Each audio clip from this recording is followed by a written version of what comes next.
Okay, so actually this giant plane dominated orthodontic thinking in the past. In fact, so much we never, in fact, in our earlier practices, not much emphasis on the transverse dimension or as well as the vertical dimension. We used to only think in terms of malar regions being in anterior posterior plane. Thì chúng ta thấy cái tư duy của ngành chỉnh nha mà thợ ban đầu á, người ta suy nghĩ nó nặng về cái chiều trước sau. Chúng ta thường suy nghĩ về chiều trước sau, chúng ta thường nhìn khuôn mặt và đánh giá lên các điều trị khuôn mặt nhìn từ phía bên là cái suy nghĩ lần trước thời ban đầu.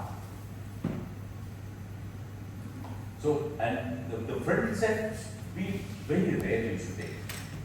Now, later on, we, with the research that we've taken place in the field of orthodontics, we have recognized a lot of relevant information related to the vertical dimension as impact on not only sagittal but also in transverse dimension. Dạ.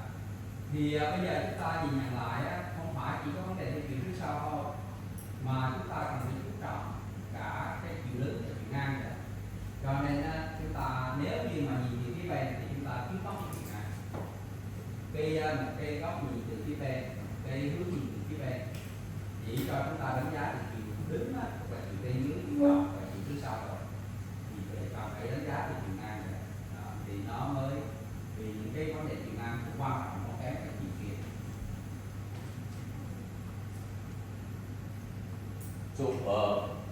So usually when you talk about the orthodontic thinking nowadays and last couple of years, maybe a decade or so, the rapid maxillary expansion, RAB, is standard teaching method in most of the operative programs worldwide.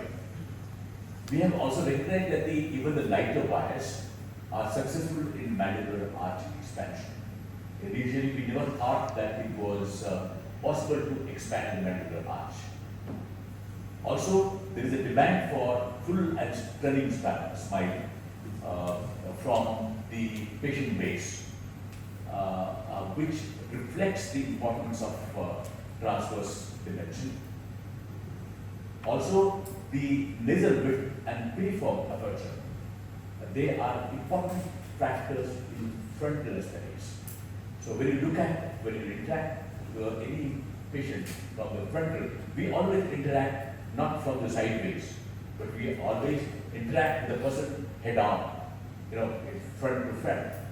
Okay, so those aspects play an important role in the aesthetics, and also the research shows that most of the facial asymmetries or craniofacial asymmetries are attributed to the mandibular asymmetry.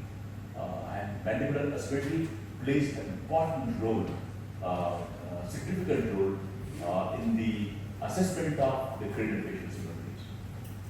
Dạ, thì cái lối suy nghĩ hồi xưa là có suy nghĩ khi nhìn khuôn mặt từ phía bên, tức là nếu mà đi chiều trước sau và có thể là chiều đứng được. Nhưng mà ngày nay á, cái tư duy của ngày nay trong chỉnh nha chúng ta mở rộng ra. Thì cái lối suy nghĩ hiện nay của chỉnh nha của chúng ta là có trong cái chương trình đào tạo chỉnh nha người ta dạy mà đưa cái nới rộng khuôn hàm nhanh thành một cái chung. Và đối với cái nới rộng khuôn hàm dưới thì chúng ta đã thấy là các cái dây nhẹ, dây cung nhẹ nó có thể thành công trong việc nới rộng các cái. Chúng ta thấy người ta có cái quan niệm khác về cái thẩm mỹ của khuôn mặt khi nhìn ngang hay chiều ngang, đó là phải có cái nụ cười đầy hơn và cái nụ cười đó nó mới đẹp, tức là cái cung hàm răng nó bị rộng hơn thì nó mới đẹp. Và chúng ta thấy là cái góc nhìn thẩm mỹ là phải nhìn từ phía mặt phẳng như chúng ta tương tác, cho nên nó có liên quan đến bề rộng mũi, nó có liên quan đến cái bề rộng của hố hình đen, cái đó nó có ảnh hưởng đến cái thẩm mỹ. Và cái cuối cùng, sự bất đối xứng của sọ của hàm dưới nó có một cái, nếu nó có xảy ra nó ảnh hưởng đáng kể đến cái việc mà lấy cái cũng là hô cũng là mốt, nhưng mà nó thêm cái phần hấp xứng thì cái thuốc điều trị nó có thể nó ra. Những cái đó nó cho chúng ta thấy vai trò của cái vấn đề về chuyện này trong cái tư duy chỉnh ngang hiện đại đương đại bây giờ. Chúng ta cần phải chú ý đến cái chuyện này.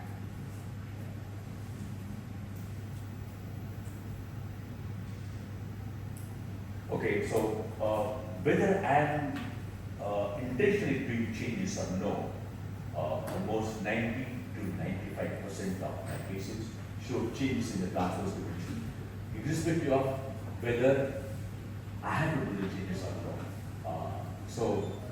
As I mentioned to you a couple of lectures, that orthodontic treatment by nature itself is exclusive in nature. Then it tends to exclude the teeth as well as expansive. It tends to expand the dental arches. And when we talk about the expansion, we always look at the transverse dimension. Thầy quan sát thấy 90% bệnh nhân của thầy là thể hiện sự thay đổi kích thước tay chiều ngang trong quá trình điều trị. Với cái sự thay đổi đó là sự thay đổi rộng hơn. Dù có chủ đích lớn hay là không có chủ đích nào, thì trước điều trị đặt cái công năng trước điều trị sau điều trị thấy nó rộng 90% tất cả. Như vậy chúng ta thấy sự thay đổi về chiều ngang nó luôn luôn diễn ra, và chính vì vậy chúng ta cần phải xem xét có vấn đề về chiều ngang, bởi vì đó là một cái chiều mà nó sẽ luôn luôn thay đổi dù mình có muốn can thiệp hay mình không muốn can thiệp nó cũng vậy.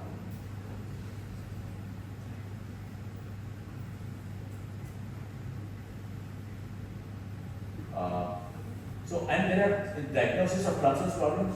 Now, diagnosis is, you know that, diagnosis is achieved through the synthesis of a data derived from different sources, okay, different diagnostic records, clinical examination, radiographic examination, functional examination, any specific specialized diagnostic records and so on and so forth. But sometimes we often give too much importance on a specific parameter. But in my opinion, it should always be combined with other things. And our treatment plan should not be based upon one particular method of assessment of data. Dạ. Thì bây giờ chúng ta nói cảnh đoán các vấn đề về chiều ngang. Chẩn đoán nói chung là sự tổng hợp các cái dữ liệu, và chẩn đoán nó có nhiều khía cạnh chẩn đoán. Chẩn đoán về cái chức năng, chẩn đoán về thẩm mỹ, chẩn đoán về cái độ ổn định trong tương lai. Và chúng ta không nên chú trọng quá nhiều vào một cái dữ liệu nào mà bỏ sót những cái dữ liệu khác. Cho nên cái đó cũng được áp dụng vào trong cái chiều ngang. Mình cần phải chẩn đoán chiều ngang, về chiều ngang thì chiều thường là không được chẩn đoán đầy đủ. Mà khi chẩn đoán chiều ngang phải có hết tất cả dữ liệu về hình thái, về chức năng, về tất cả về thẩm mỹ, để xem xét đầy đủ.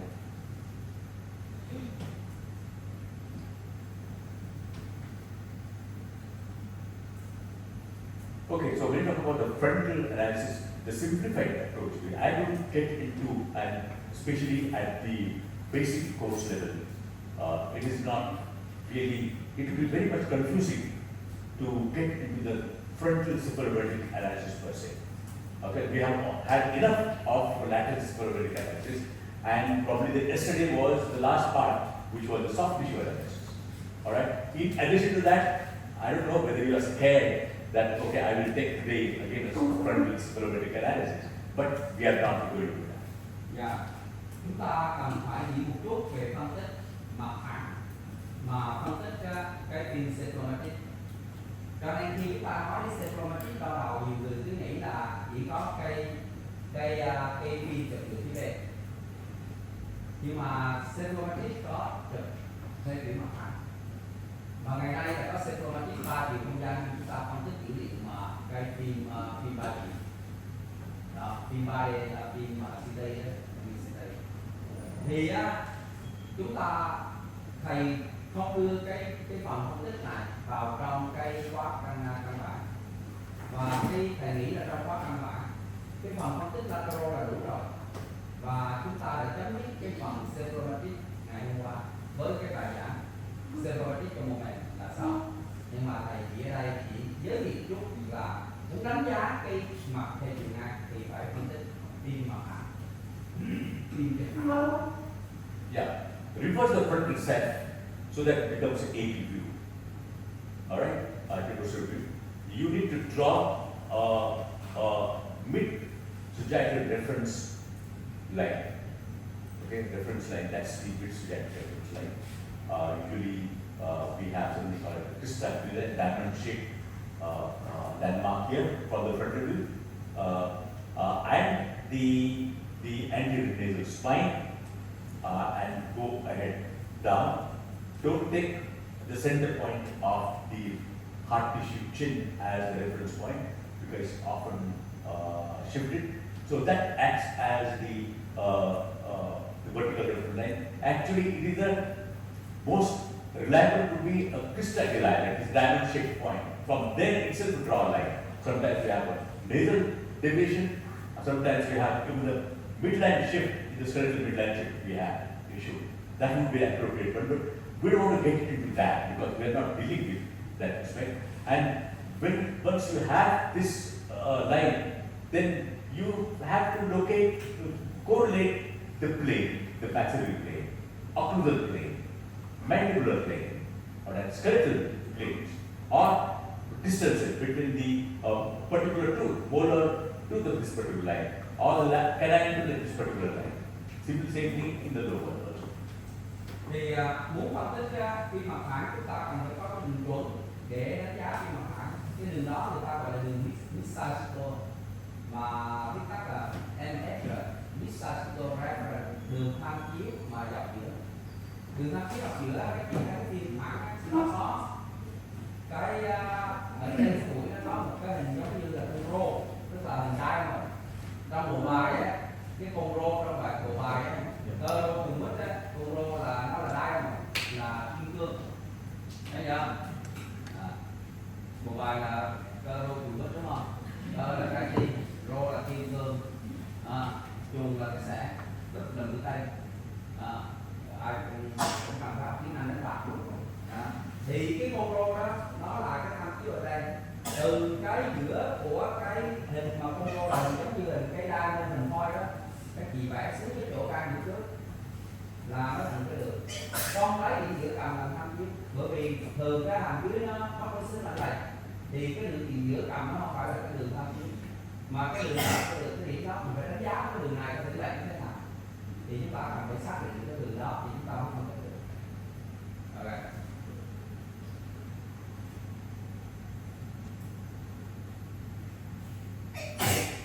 Okay, so this case, like, I don't know whether I've shown this case. Did I show this case?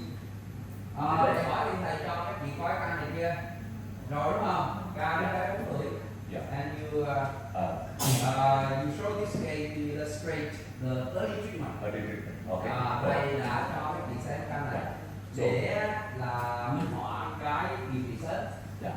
Okay, so I quickly understand the significance of transfer dimension and switch over to the another case which is not really covered.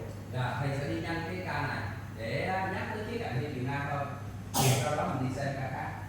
Yeah. So we are not looking at the early correction. We are looking at the diagnosis of this particular dimension. Overall, when you look at this at an early stage, maybe at the say 4.5 years, this transition stage, and the kind of complexity that we see here, it looks pretty scary at that particular stage because the problem that is presented is in transverse vertical plane as well as transverse and vertical plane. Đó thì đây là một cái bé gái có cái vết cú xương khuôn mặt, nhìn ngoài mặt thì có vẻ nó không có rõ lắm nhưng mà nhìn trong miệng chúng ta thấy rất là rõ. Các cái răng nó lại theo chiều ngang và nó có cái size lại theo chiều đứng. Bởi vì các chị thấy có các cái răng phía bằng hàm ba đó trồi lên. Cái này thì ở ổ răng sữa chưa có răng miệng thế nào hết, cho nên chứng tỏ bé còn rất là nhỏ. Đó là cái răng mà để nhắc lại cái bối cảnh này. Nhìn cái ca này mới ngồi vô là mình có thể minh họa bởi vì nó là trong miệng và nó là bộ răng sữa sữa, cho nên là cho bác sĩ rất là đúng tốt. Vì mình biết chỉnh nhau với một bác sĩ như thế nào. Okay, so now here, I will tell you, the transverse problem, yes, definitely when you look at the patient's front view, we have the midline, this midline, mandibular, maxillary midline. Then you need to check which midline actually coincides with the facial midline. Okay, this midline coincides with the facial midline. This is the midline shape, it's the mandibular midline shape. Then your thing happens whether it is actually the structural problem or whether it is a functional problem, whether there is any interference that is happening during the closure that is making the patient shift the lower jaw to either side. That's the one part that we have to do from the clinical perspective. Okay, I am not looking at the treatment plan or the treatment of this particular patient or how to resolve the problem, but looking at the diagnostic part. Though it is a transverse problem, when you're looking at it, it also has a vertical element. This is, since there is no vertical stop, this look at the incisors to the other areas. This is slanting here because of the eruption of those teeth, because there is no vertical stop. So these are multiple problems that the clinician should look at. Dạ. Thì chúng ta có cái vấn đề dây chuyền ngang rõ ràng rồi. Nhìn trong miệng thì chúng ta thấy là có vấn đề dây chuyền ngang. Nếu đánh giá thì chẳng có vấn đề dây chuyền ngang chỉ nhìn cái gì? Nhìn đường giữa. Nhưng mà nhìn cái này đừng có phá vội đây là vấn đề dây chuyền ngang. Bởi vì chúng ta cần phải xem xét cái vấn đề dây chuyền ngang này là do cấu trúc hay là do chức năng. Tức là do cấu trúc xương nó quy định là phải cắn như thế này, hay là do chức năng mà nó bị xáo trộn thì nó cắn vậy. Đó là cái phần mà đứng về phương diện lâm sàng thầy muốn các chị xem. Chúng ta chưa nói về chuyện gì này, chúng ta chỉ nói về đánh giá lâm sàng thì chẳng đó thôi. Bệnh nhân này có vấn đề dây chuyền đứt là do các răng dưới phần hàm ba nó còn phần của các răng giữa ở dưới nữa, bên sơ phần hàm bốn nó bị không có điểm cạnh dây chuyền đứt, cho nên nó mọc thoải mái và nó trồi lên, nó làm cho cây mặt phẳng nha cái tất cả nó nghiêng với cây phía bên trái ở hàm dưới phía trái cao và phía bên phải thấp. Đó là cái vấn đề của cái bệnh nhân này. Yeah.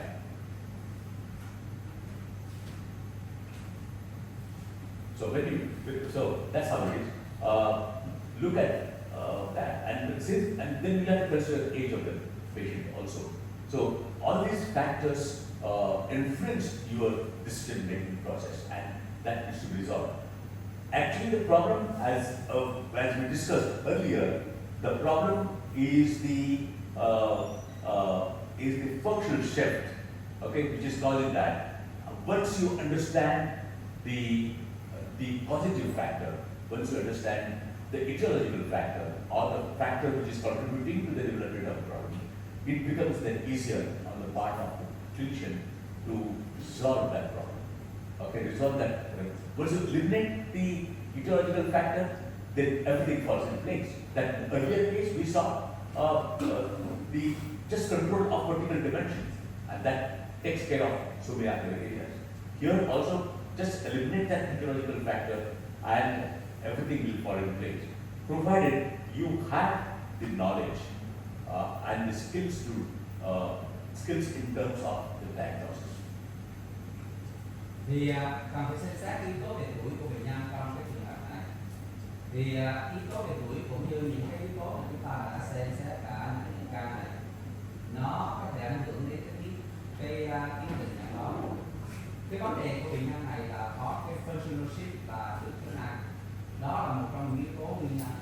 Và khi chúng ta thấy là có trượt chức năng thì cách giải quyết vấn đề nó dễ hơn là không có trượt chức năng. Bởi vì nếu như cái vấn đề này là do cấu trúc các chỉ chỉnh nó khó, nhưng mà vấn đề là do cái trượt chức năng thì nó dễ hơn, có nghĩa là cấu trúc nó chưa thay đổi nhiều, mình cần chỉnh thay đổi bỏ trượt chức năng nó là được. Thì đó là những cái mình cần phải xem xét trong cái quy trình mình tiếp cận với bệnh nhân. Thì tiếp cận bệnh nhân và bị mắc rối xương hông mạc là luôn luôn hỏi cái cấu trúc hay là chức năng có cái cản trở chức năng hay không, thì cái đó là cái rất quan trọng, mà cái đó chỉ có thể quan sát trên lâm sàng thôi, chứ còn nếu đưa hình chụp thì không biết được.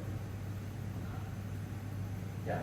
So here the problem, the diagnosis was that there was intercanal width in the maxillary arch was little narrow.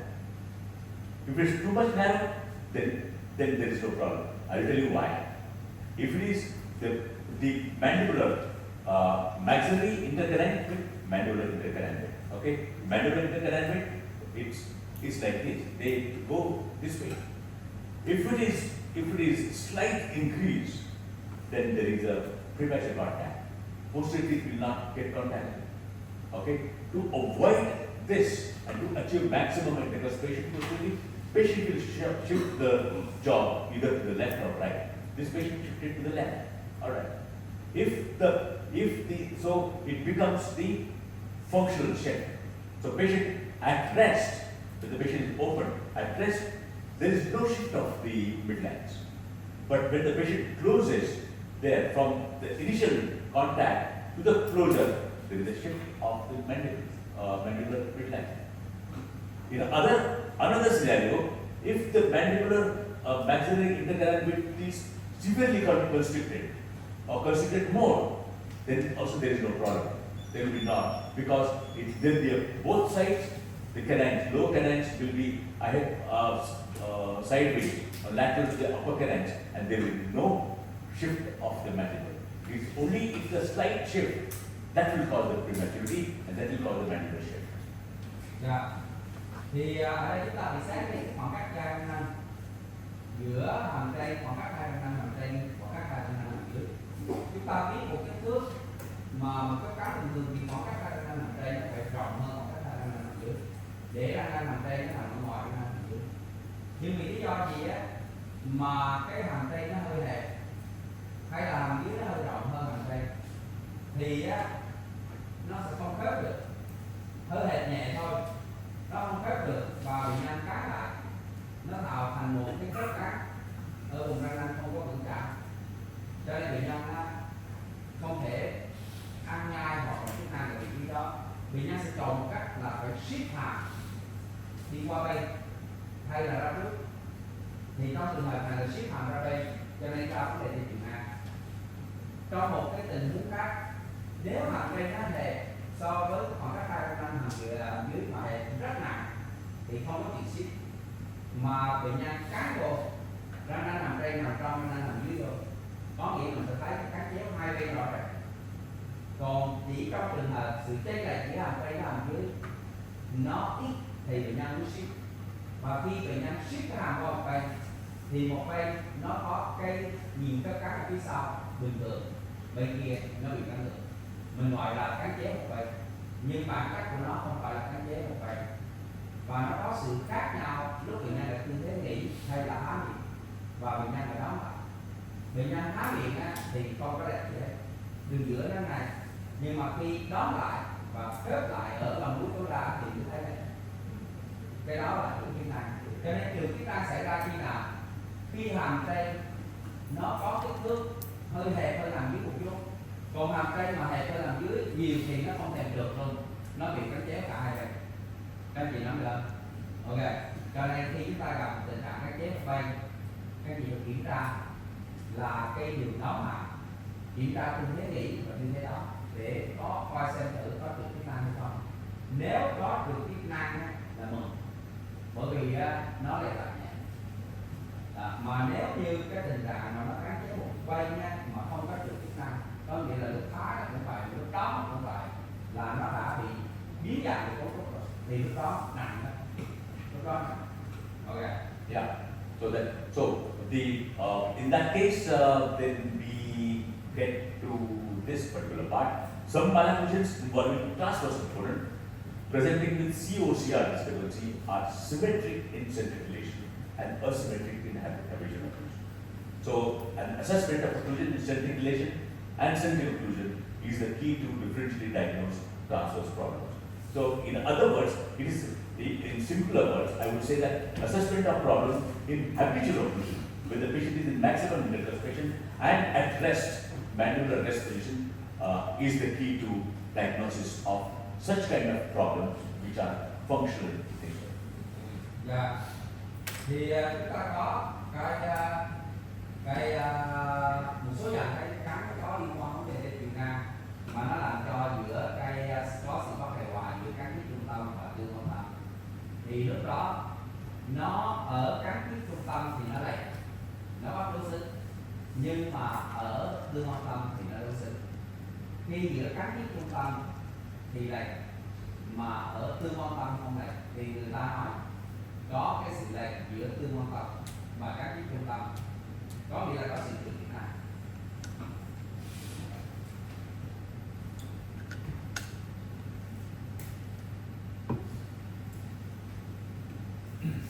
Yeah. Okay, so we'll do that, and I will not spend much time on this. We'll quickly go over to the next case. So we have Chúng ta có hỏi về thời gian ca này. Đi ngay luôn. Yeah, little widen the maxillary arch, and here we don't have to have the suture opening or mid-platinum suture split technique or rapid blood expansion. We just have the conventional expansion screw. Just turn the screws, couple of screws, and they get the canines a little away, and the mandible will reposition itself every time. Okay, we haven't done anything. And this is how the mandible is getting repositioned. We have not moved anything. Little bit expansion, and we got get occlusal coverage because that will allow the interference of the anterior teeth as well, and allow the mandible to reposition as dictated by the muscle activity.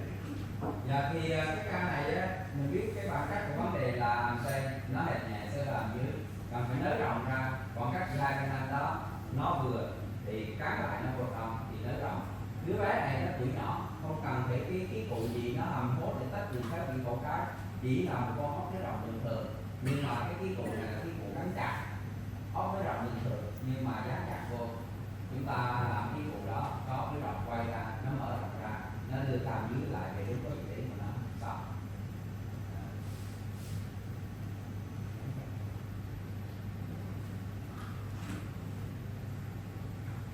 Okay, and so this expansion and leave it there. We don't have to really fine tune the correction of the upper and lower midlines properly, and whatever the result is, we are correcting or resolving the skeletal transverse problem here with this appliance.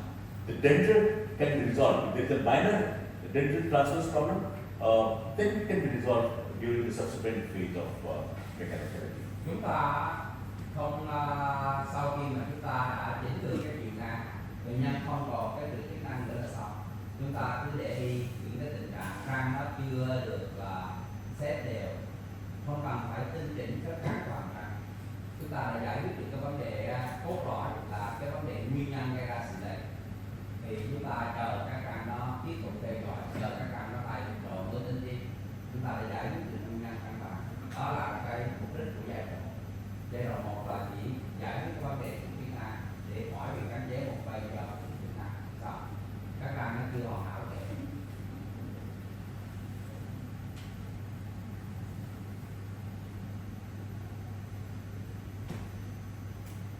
Okay, and then we have this particular weight. Then I probably can select the patient from here, and we will quickly go through this particular situation. That's a teenager patient and has some issues in terms of the dental arrangement. The profile is not really affected with this. Okay, even the symmetry when you look at the frontal view, it's not really affected. The face grossly looks symmetric to me, and but there are some other dental issues there. Dạ, thì bệnh nhân chúng ta nhìn cái profile thì cũng không có gì nó là nó sai lệch. Profile bệnh nhân thì có độ nhẹ, không có đá, không có nhiều, không có sai lệch hết. Nhìn mặt thẳng chúng ta cũng thấy không có đối xứng nhẹ thôi. Cái vấn đề của cái ca này vấn đề về Việt Nam nó nằm ở khác, nó nằm ở đâu?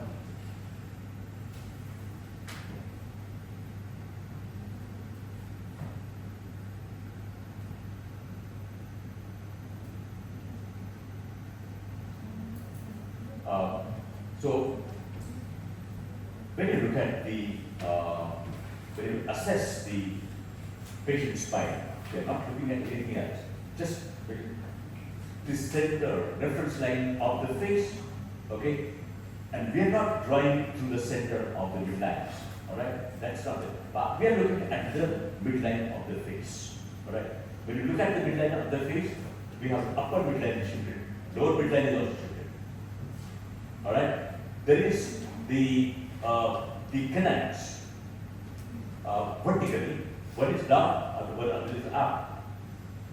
Also, the alignment, they are more on the higher place, and also excessive display of the digital soft tissues. So that is causing interfering with the overall aesthetics of the patient's spine. Dạ. Bệnh nhân á, chúng ta đánh giá hình tượng của bệnh nhân thì trước tiên là chúng ta đánh giá có cái đường tham chiếu ở ngay trung tâm này đường đỏ đó. Thì nhìn đường đó chúng ta thấy đường đó sẽ đại diện cho đường giữa của khuôn mặt. Chúng ta có cái đường giữa hàm trên cũng đây, đường giữa hàm dưới cũng đây. Và có cái theo chiều đứng thì hai cái năm là hai độ cao khác nhau. Những cái đó nó góp phần vào nó làm giảm cái thẩm mỹ của tụi mình, nó cản trở, tức là nó làm là suy giảm cái lực lượng. Okay, that's the part. So those areas they need to be addressed, and that's your diagnosis starts from here actually with the patient's spine. And smile can reveal so many things, so many components. And when you look at the spine, we can't look at the spine. And spine has got different components. The hard tissue components, soft tissue components, the pink components, white components. All right, and the assessment needs to be done in the vertical plane as well as in transverse plane. Yeah. All of that. Thì những cái lĩnh vực đó, những cái chỗ chúng ta chỉ đó cần phải giải quyết.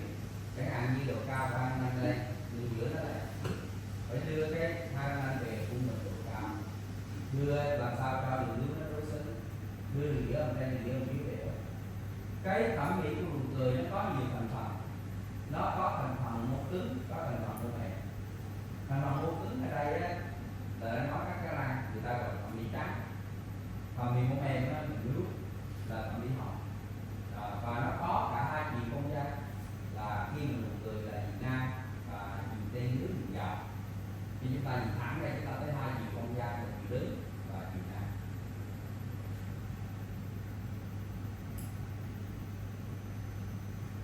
Okay, we'll look at the intraoral images now here. Look at it. So of course, because of the crowding, there is a good amount of crowding here, both upper as well as lower arches.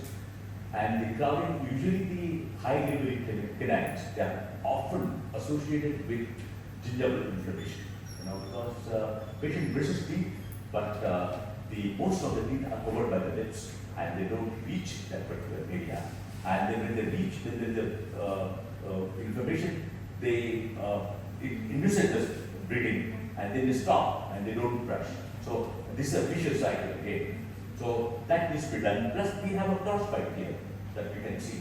So we need to think in terms of designing a plan that will resolve the transverse discrepancy in this case. Ngoài ra bệnh nhân có tình trạng then chốt và có viêm nước. Viêm nước đó mà chảy ra không được cách, cái then chốt mà chảy ra không được cách thì có bị sạch răng. Không sạch răng thì viêm nước. Mà viêm nước thì chảy máu nước làm cho bệnh nhân khó chịu khi làm vệ sinh. Nó làm cái bỏng cho nên bệnh nhân vệ sinh răng thực tế. Ngoài ra bệnh nhân có cái cắn chéo. Các chị thấy cái răng hai nó bị nằm trong cái tình trạng cắn chéo, răng hai. Và chúng ta phải thiết kế để giải quyết các vấn đề về chiều ngang của bệnh nhân này, mà vấn đề về chiều ngang là vấn đề về răng, không có vấn đề về xương hàm, vấn đề chỉ là vấn đề về răng. Yeah. Okay. So here the upper midline, lower midline, the deep bite, the crowding, and the cross bite. All of those features are there. However, these are causing a lot of asymmetry.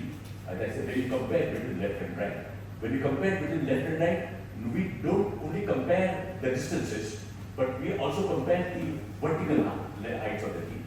So vertical problems also lead to the asymmetry, and transverse problems also lead to asymmetry. Dạ. Thì vấn đề của Việt Nam á, là đường giữa hàm trên cạnh, đường giữa hàm dưới cạnh, chen chúc và cắn chết. Và cái nhìn cái thẳng thì cái hàm răng của bệnh nhân không đối xứng, hiện tại không phải. Cái vấn đề khi chúng ta đánh giá đối xứng không phải đánh giá cái khoảng cách nê truyền ngang, mà còn khoảng cách nê truyền lính nữa. Chẳng hạn cặp răng nanh này, nếu khoảng cách nó tới đường giữa chuẩn nó đúng, nhưng mà nó vẫn mất đối xứng thì có đối xứng về truyền lính thì cái cao. Cho nên khi chúng ta đánh giá đối xứng thì nê truyền ngang, khoảng cách nê truyền ngang nếu răng nanh này tới đường giữa nó rộng hơn khoảng cách răng nanh kia tới đường giữa là nó có đối xứng, nhưng mà đây nó có cái truyền lính này.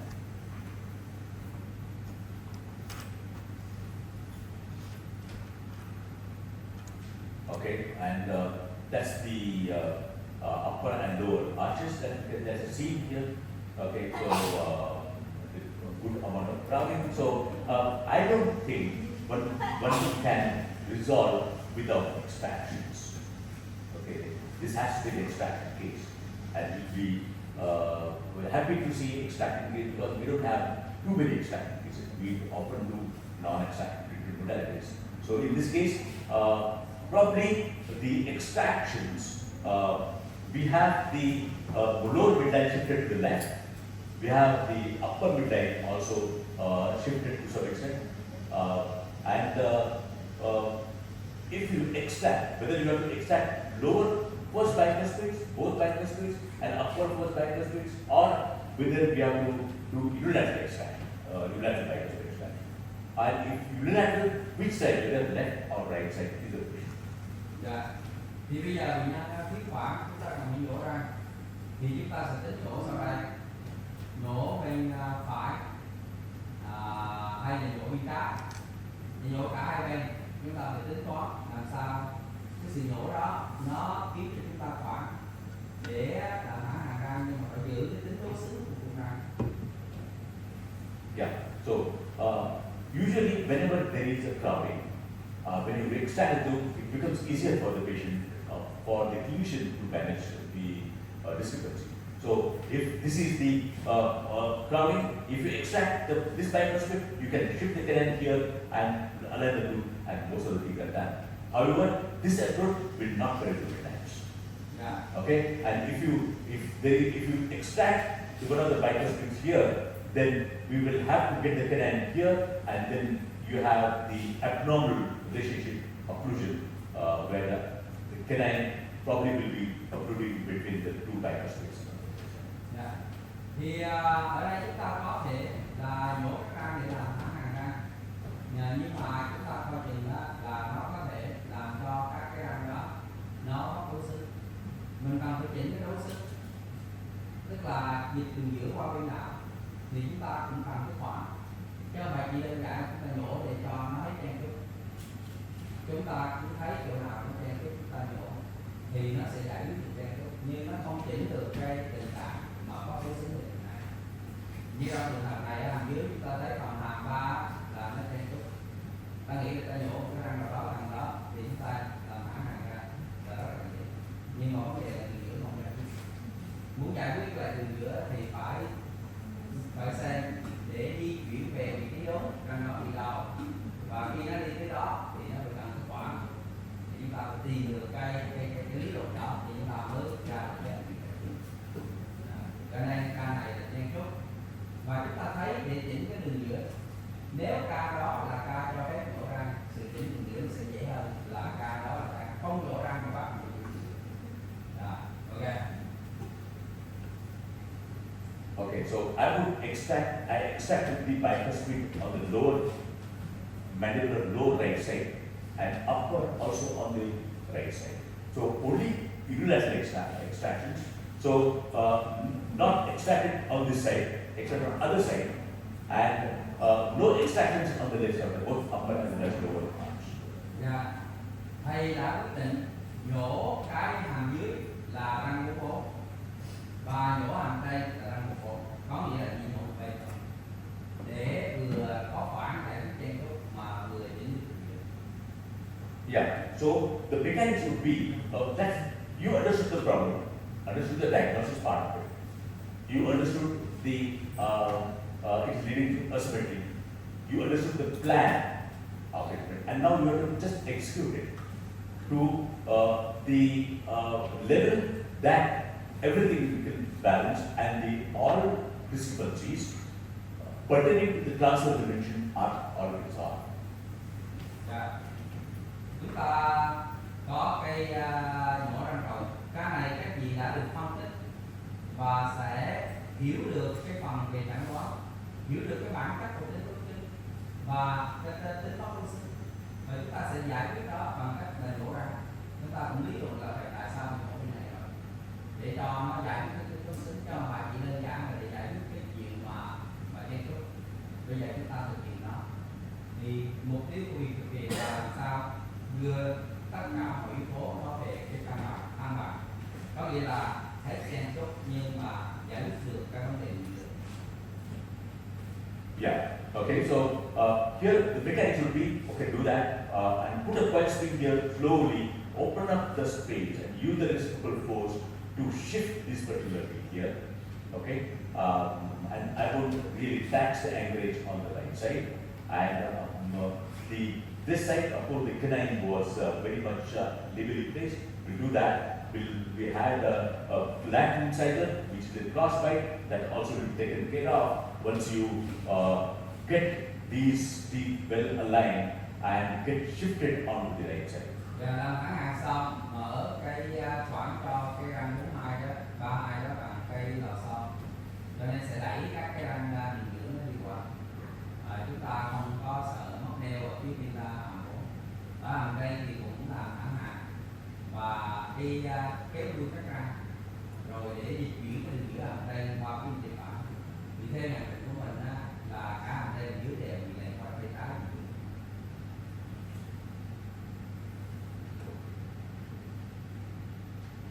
Okay, so always remember to keep the midlines. Whether understand the midline is which one is aligned with the upper.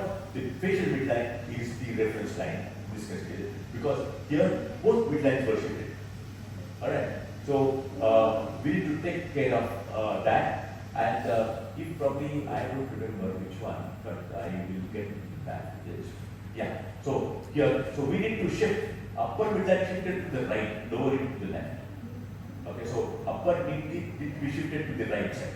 So that's why we have got extracted on this side, lower here, and we shift the teeth onto the right side. Dạ, cái đường giữa hàm trên là nó lệch và chúng ta cần phải chỉnh lại cho nó đúng. Và đường giữa hàm dưới lại qua bên tay trái, bên tay phải. Ở bên tay trái này chúng ta kéo đường giữa qua bên tay phải. And then we'll switch over to these squares, so upper and lower midlines, and once the spaces are closed, if there is a little bit of distance there, we can correct the angulations of the lower teeth, upper teeth, and make sure the midlines are fixed. Thì chúng ta sẽ là đi đến cái dây thẳng hàng, rồi làm thẳng hàng các răng và đó khoảng lại. Chúng ta sẽ đi tăng lên cái dây tự làm để nó thể hiện các cái thông số kỹ thuật trong tất cả các. Yeah, and then you will depon the case, and that's what the occlusal outcome is with orthodontic treatment. Dạ. Sau khi đạt được các tiêu chuẩn về các cán nó lại, đây là kết quả cuối cùng chúng ta đạt được. So once we get the good occlusion, good intercuspation, no crowding, no cross bites, midlines are fairly nice. However, there seems to be some issue with the soft tissues, all right, and that I'm going to that quickly, and that is about this how the patient is smiling, the excessive soft tissue of the gums, that the gums getting displayed more than what they are required. So, excessive gum display. Sau khi mà chỉnh xong rồi thì chúng ta thấy bệnh nhân vẫn còn chưa được đối xứng là do cái độ lượng nước nó khác nhau, thì mình sẽ chỉnh cái nước lại để cho các cái răng độ của các cái răng nó đối xứng và cái nụ cười đối xứng. Yeah. So once you align this, the till patient feels that not everybody feels it, but they say that oh, I don't have a really good smile, and that needs to be done. So we'll have to achieve the gingival zenith and the pregingival margins with the plastic gingival surgery. Yeah. Thì thầy sẽ chỉnh cái đó bằng một cái phẫu thuật tạo hình nước để cho chúng ta có các cái răng nó có cái độ ra nhau, cái miệng yếu nó như nhau. Okay, so here we have the sometimes you need to have a gum labeling, and so I leave it to the periodontist who does it for me, and we will have the gingival plastic here to establish the gingival architecture. Remember, this is not being done to eliminate the pathological process in the soft tissue, but to establish normal gingival architecture would enhance the smile aesthetics, because there was a lot of problems with the smile aesthetics in this case. Yeah. Và chúng ta cần phải thực hiện cái phẫu thuật tạo hình nước theo đúng các cái quy tắc của cái phẫu thuật nha cô, tuân thủ cái độ sâu của cái nước cái đủ cái chiều dài của nó sinh học.